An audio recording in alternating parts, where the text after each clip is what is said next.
Hi, and welcome back to Pittman's Pumpkin Patch, Pittman's Garden Patch. It is August the 31st, 2022.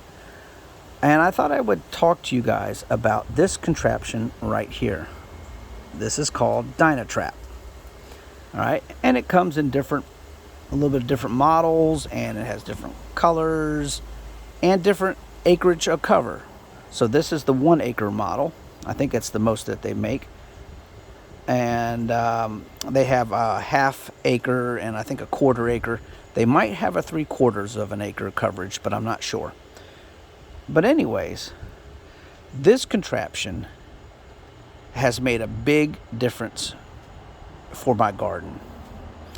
So this is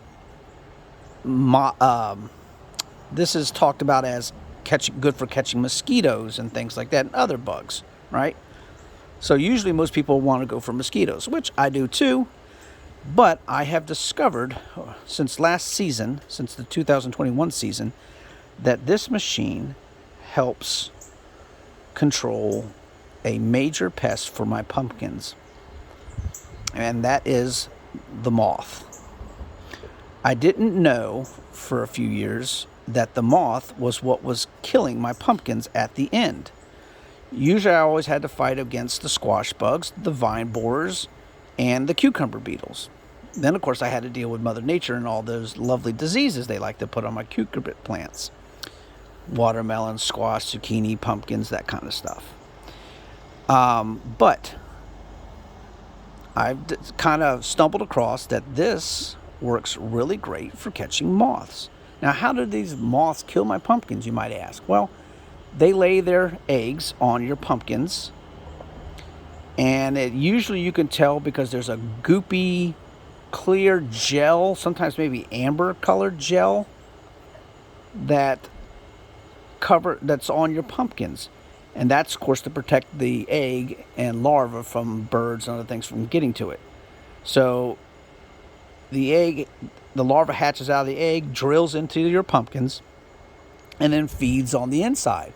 And of course that causes your pumpkins to rot premature, and they won't last long, and it just ruins them. So you spent all your time over the summer and maybe early fall growing your pumpkins, protecting them against the main problems, the squash bugs and vine borers and things like that, only to find at the very end or near the very end of your pumpkin, when you're about ready to harvest it, it's got all these little holes in it and little goopy gel that's on it. Yeah, your pumpkin is toast. So the Dynatrap is doing great. So let's see what we got in here. And you will see, if you can, might be a little hard to see, but all that debris down there at the bottom are dead bugs. And there's other live bugs in there too that just haven't died yet. And many of these are moths. You might be able to see a few of them flying around, skirting around the bottom, things like that. Most of these are moths, and those are the things that would kill your pumpkins in a heartbeat too. So I put there's a little mosquito lure that's in there also, and that's just to enhance the mosquito capabilities of this machine. But I think the light does a really good job of attracting the moths to it, and then they get sucked down in here and they're not able to escape, so then they dehydrate and then they die. Okay, so this has done a 100% job of keeping my pumpkins from getting attacked. Now, you might recall in a previous video that the pumpkin right straight ahead that's ripened and ready to come off has a little hole in it. Well, it just comes to find out that the day before the Dynatrap came in the mail, I lost my thought for a second. The day before the Dynatrap came in the mail to me, I came out here that morning and found a goopy mess of stuff right over this hole right here. And a tent caterpillar had hatched, drilled in, and that's when I came out here with my syringe with BT and injected it into the hole. And like I said, 20 or 30 seconds later, out of the hole came that larva. He backed himself out of the hole, and then I was able to squash him with my fingers and thumb.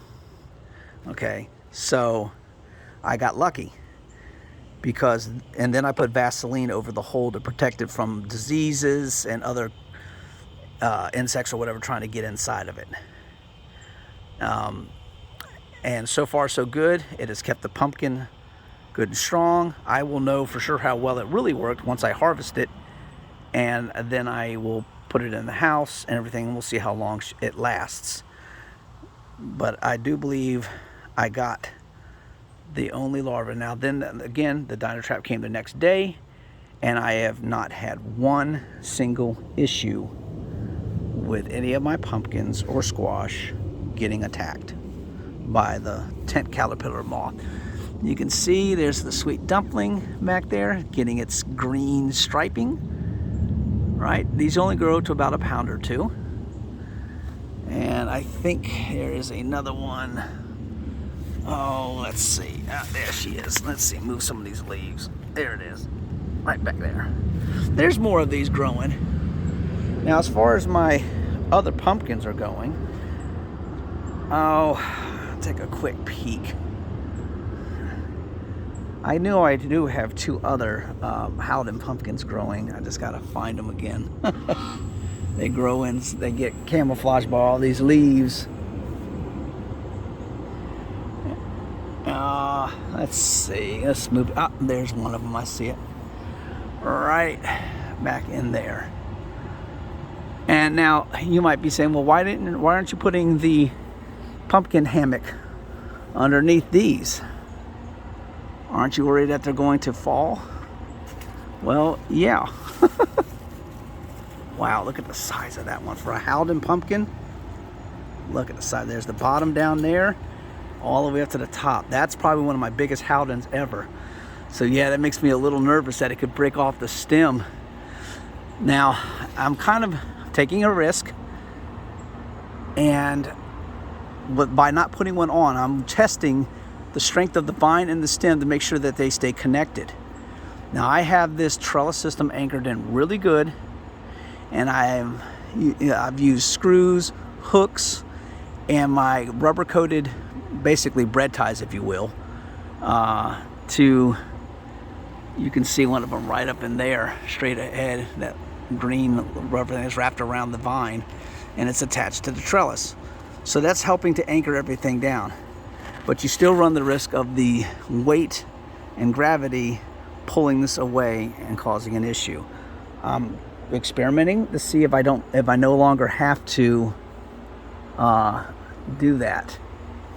I know I have another pumpkin around here somewhere, and I'm not sure where it is at the moment, but it is in here somewhere. Anywho,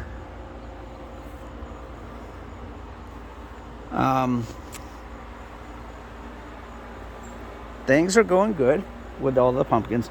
The Dynatrap, like I said, is a very useful tool in dealing with those tent caterpillar moths and other type of moths, and really cutting down on the damage that they do. And so I'm very pleased with it. It's a little pricey, but it's well worth it. I got one up in the front yard that is protecting the front yard pumpkins, and I'll do another video updating on the front yard pumpkins. But back here, not too bad. I got one that's ready. I'm waiting till September 1st, tomorrow, to harvest it, just because, I don't know, I want to wait till September so that I feel the fall coming on, you know, just a little thing there. And I got two more pumpkins, Howden pumpkins, that I know of growing back here. And I have some sweet dumplings going. They're usually hiding behind all this leaves. And I still got a couple more vines that have female flowers that are wanting to hopefully produce more. You can see there's a female flower right there, another Halden right there. Hopefully it gets to blooming stage and gets pollinated successfully. That would be nice. Okay, so if you're having trouble with moths laying this goopy gel on your fruit and everything and ruining your fruit, get yourself a Dynatrap. You'll be happy and glad that you did. All right, from Pippin's Pumpkin Patch. Take care, y'all. Have a great day.